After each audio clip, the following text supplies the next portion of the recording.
नमस्कार मंडळी, मी अर्चना.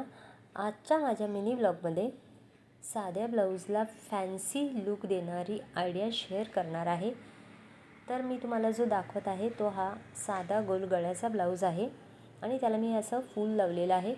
तर हे फूल कसं बनवलं त्याची आयडिया मी तुम्हाला देणार आहे आणि फूल बनवण्याची एक ट्रिक पण सांगणार आहे.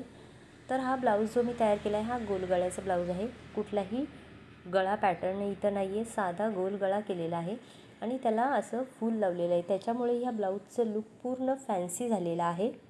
इथे मी या ब्लाऊजला कोणताही गळा पॅटर्न केलेला नाही, गोल गळा केलेला आहे आणि हे फूल मशीनवरती स्टिच करून तयार करून हे ब्लाऊजला लावलेलं आहे. त्याच्यावरती मी हे असे मणी लावलेले आहेत बघा आणि खाली हे छोटे 2 लटकन लावलेले आहेत. हे लटकन पण मी कसे तयार केले त्याचंही तुम्हाला सांगणार आहे. मी ते ब्लाऊजला साधा गोल गळा तयार केलेला होता आणि त्या गोल गळ्याच्या बाजूनेच मी लेस लावून घेतलेली आहे. तर ती लेस मी लावताना कशी लावली की त्या गळ्याच्या साईडने मी मटक्या आकाराची लेसची अशी डिझाईन तयार केलेली आहे. त्याच्यामुळे लांबून तो ब्लाऊजचा गळा हा मटका आकाराचा दिसतो आहे आणि मटका आकाराची ही लेस लावून गळा आणि त्या लेसच्या मध्ये मी हे फूल लावलेलं आहे आणि जे खाली लटकन लावलेले आहेत ते या बॉर्डरपासून लावलेले आहेत. ब्लाऊजला बॅक साईडला जे आपण बॉर्डर लावतो त्याचे काही कटपीस राहतात, तर त्या कटपीसपासूनच मी ही 2 लटकन तयार केलेले आहेत आणि ते लटकन त्या फुलाच्या खाली लावलेले आहेत. ते बॉर्डरचे लटकन असल्यामुळे ते दिसायला खूपच सुंदर दिसत आहेत. हे पहा, अशा पद्धतीत हे फूल तयार झालेलं आहे आणि हा ब्लाऊज खूप सुंदर आणि डिसेंट झालेला आहे. सुटसुटीत साधा आहे परंतु लुक खूप फॅन्सी देणारा असा ब्लाऊज आहे. या ब्लाऊजचे फूल जे मी तयार करून जेव्हा मी त्या ब्लाऊजला लावलं तेव्हा त्याला मी हाताने बॅक साईडला स्टिच केलेलं आहे. मशीनवरती हे फूल मी बनवलेलं आहे परंतु ब्लाऊजला फिट करताना त्याला मी हाताने स्टिच केलेलं आहे. हे पहा, मी तुम्हाला आता दाखवत आहे. ते साध्या सुई धाग्याने हाताने स्टिच केले आहे.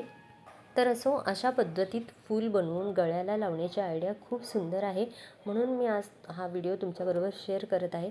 आणि जर ब्लाऊज बनवताना अशा पद्धतीतलं जर फूल तुम्ही थोडंसं कॉन्ट्रास्ट कलरमध्ये जर लावलं तर अजून ब्लाऊज खूप सुंदर दिसेल.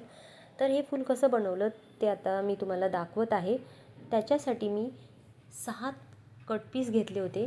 3 बाय 3चे असे 6 कटपीस घेतले होते ब्लाऊज पीसचे आणि नंतर मी त्यांना मशीनवरती असा फोल्ड मारला आणि स्टिच केलं. तर मी तुम्हाला जसं दाखवत आहे त्या पद्धतीचं मशीनवरती त्याला स्टिच करून घ्यायचं दोन्ही साईडनं. त्याच्यानंतर परत अजून दोन्ही साईडनं असा आतल्या साईडला फोल्ड करायचा आहे. परत एक फोल्ड मारून स्टिच करायचं आहे. हे मशीनवरती स्टिच करूनच फूल तयार झालेलं आहे बघा.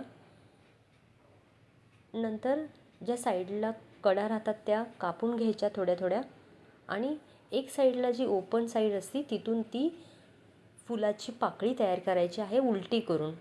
तर हे पहा, अशा पद्धतीत एक फुलाची पाकळी तयार झालेली आहे. मी परत अजून तुम्हाला दाखवते. अशा पद्धतीत डबल फोल्ड मारून मशीनवरती स्टिच करायचं आणि हे स्टिच करून झाल्यानंतर त्याची एक साईड जी ओपन असते तिथूनच हा कपडा आतल्या साईडनं उलटा करायचा आहे. तर हे पहा, अशा पद्धतीत उलटा केल्यानंतर फुलाच्या पाकळ्या तयार होतात. तर माझ्या ह्या 6 पाकळ्या तयार झालेल्या आहेत. नंतर मी काय केलं, या पाकळ्यांना सुई धाग्यांनी एकत्र जॉईंट केलं. तर त्या पाकळ्या ज्या तयार झाल्या होत्या त्यांच्या खालच्या साईडनं सुई धाग्याने त्यांना एकत्र जॉईंट करायच्या आहेत. ह्या 6 पाकळ्या मी सुई धाग्याने एकत्र अशा जॉईंट केल्या आणि धागा पूर्ण खेचून घेतला की असं गोल फूल तयार झालेलं आहे. पूर्ण 6 पाकळ्यांचं फूल तयार झालेलं आहे. गुलाबी कलरचं आहे त्याच्यामुळे तर त्याला खूपच सुंदर लुक आलेला आहे. नंतर मी त्याला मधी मणी लावलेला आहे गोल्डन कलरचा. तर तुम्ही तुमच्या आवडीप्रमाणे इथे काही लावू शकता आणि त्याला डेकोरेट करू शकता. तर तो मणी मी आतल्या साईडला फिट करून फूल तयार केलेलं आहे. तर हे फूल लगेचच आपलं रेडी होते. अशा पद्धतीत मी अजून एक पांढऱ्या कलरचं फूल तयार केलं होतं आणि त्याला हे असे गोल्डन कलरचे मणी लावलेले होते. तर हे फूल तयार करून आपण नंतर ब्लाऊजवरती हातानेच फिट करणार आहोत. हे पहा, अशा पद्धतीत ब्लाऊजचं लूक हे फुलांनी खूपच चेंज केलेलं आहे आणि नंतर मी त्याला हातानेच आतल्या साईडला स्टिच करून ब्लाऊजला फिट केलेला आहे. तर अशा पद्धतीत हा ब्लाऊज खूप सुंदर आणि फॅन्सी झालेला आहे. ही जर आयडिया तुम्हाला आवडली असेल तर लाईक आणि सबस्क्राईब करा. चला तर मग परत भेटू अशाच एका नवीन मिनी ब्लॉगमध्ये. बाय.